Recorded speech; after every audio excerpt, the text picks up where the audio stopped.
En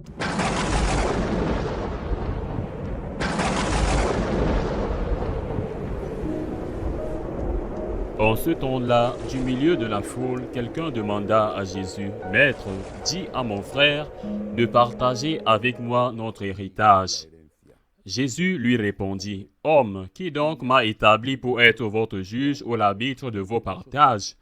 Puis, s'adressant à tous, « Gardez-vous bien de toute avidité, car la vie de quelqu'un, même dans l'abondance, ne dépend pas de ce qu'il possède. » Et il leur dit cette parabole.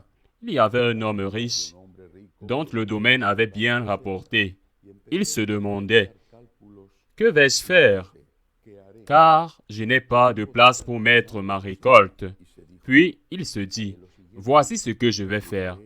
Je vais démolir mes greniers, j'en construirai de plus grands, et j'y mettrai tout mon blé et tous mes biens. Alors je me dirai à moi-même, te voilà donc avec de nombreux biens à ta disposition.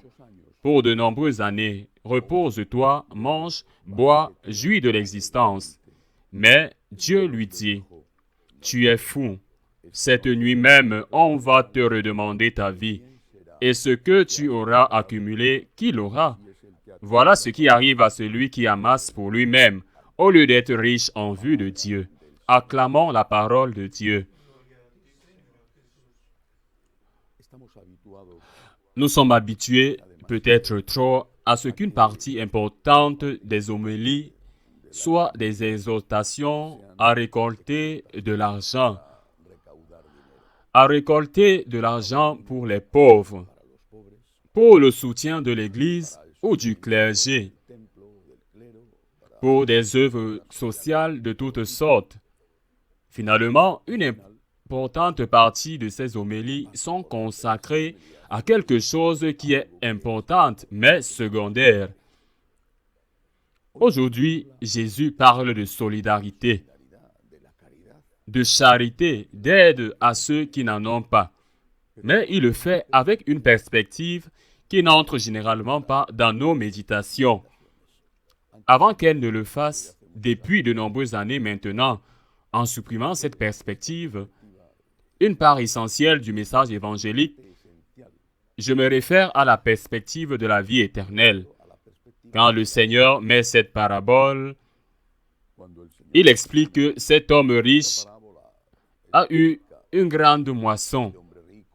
Finalement, ses affaires marchent bien et que, en tant qu'homme calculateur, intelligent, c'est pourquoi les affaires vont bien pour lui. Parce qu'il prépare son avenir, il ne le critique pas pour cela. Ce qu'il critique, c'est parce que lorsqu'il prépare son avenir, il ne pense pas au paradis. C'est-à-dire, ce qu'il critique, et puisqu'il ne pense pas au ciel, il ne pense pas non plus aux autres hommes. Il devait penser aux autres hommes. Probablement, même s'il ne l'avait pas en tête, il penserait déjà au ciel. Mais il ne pense pas à la vie éternelle. Il ne pense pas non plus, puisqu'il y a une épreuve. Ou pense aux gens qui meurent de faim. Si cet homme riche, calculateur, intelligent, perspicace, à qui les affaires ont bien marché, par chance ou par mérite, si cet homme disait, je vais relire le texte, il dit, alors je me dirai, mon âme, tu as des biens entreposés depuis de nombreuses années. Repose-toi, mange, bois, feste-toi joyeusement. Si au lieu de dire cela, je disais, repose-toi avec tout ce que le mot repos importe avec lui. Mange et bois aussi. Ça ne serait pas être sans manger ni boire, mais j'ajouterais et prends en compte ceux qui n'ont pas été aussi chanceux et aussi intelligents que toi. Prends en compte ceux qui n'ont peut-être pas eu un père riche comme toi. Prends en compte ceux qui aujourd'hui demandent à manger. Si tu avais pensé à cela, ce n'est pas que tu le forçais à dire que je n'ai pas à calculer mon avenir ou celui de mes enfants. Je n'ai pas à prévoir, je n'ai pas à stocker dans un entrepôt. Aujourd'hui, on dirait que c'est dans un compte courant que par contre vient alors une inflation galopante. Et en un rien de temps, il l'aère. Bref, il le gronde. Pas d'être calculateur, prévoyant, intelligent. Jésus lui dit qu'il ne pense pas à l'autre et qu'il ne pense pas à l'autre et c'est pourquoi il ne pense pas profondément à lui-même. C'est pourquoi il ajoute imbécile, dit-il à cet homme intelligent. Imbécile, l'appelle Jésus. Ce soir, on va réclamer ta vie.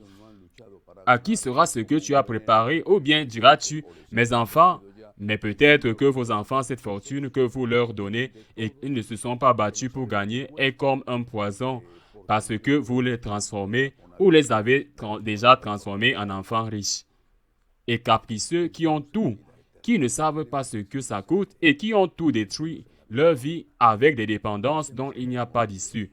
Pensons à la vie éternelle. Je pense que c'est le message d'aujourd'hui. Pensons à la vie éternelle. Pensons à l'amour de Dieu, à l'amour infini, à l'amour, à la miséricorde divine, un amour immérité. Réfléchissons à cela pour l'amour de Dieu, par gratitude envers Dieu. Écoutons sa voix qui nous dit, tout ce que vous avez fait au plus petit, vous me l'avez fait. Soyez bénis de mon Père. Les deux choses disent, tout ce que vous avez fait au plus petit, j'ai eu faim, vous m'avez nourri. Mais il ajoute aussi, viens béni de mon Père, et j'ai eu faim, tu ne m'as pas nourri. Va-t'en maudit de mon Père.